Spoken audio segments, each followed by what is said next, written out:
కృప అంటే అర్థం ఏంటంటే అస్సలు నీకు బ్రతకడానికి అర్హత లేదు, నీకు పరలోకంలో స్థానము లేదు, బ్రతకడానికి నీకు అర్హత లేదు. కానీ దేవుడు ఏం చేశాడో తెలుసా?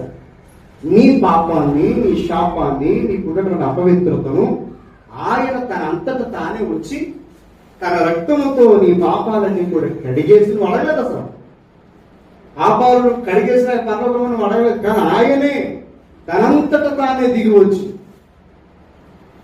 మనం చేసిన ప్రతి పాపాన్ని కడిగేసి పాపం యొక్క అధికారము కానీ పాపం యొక్క ఏలుబడి కానీ మన మీద ఉండకుండా ఆయన శుభ్రంగా మనల్ని శుభ్రపరిచి రక్తంతో ఆయన బలైపోయాడు. అంటే యోగ్యత లేని మనకి, ఏ మాత్రము కూడా సామర్థ్యం లేని మనకి దేవుడు ఉచితంగా ఒక్క రూపాయి ఖర్చు పెట్టకుండా, లేకపోతే చిన్న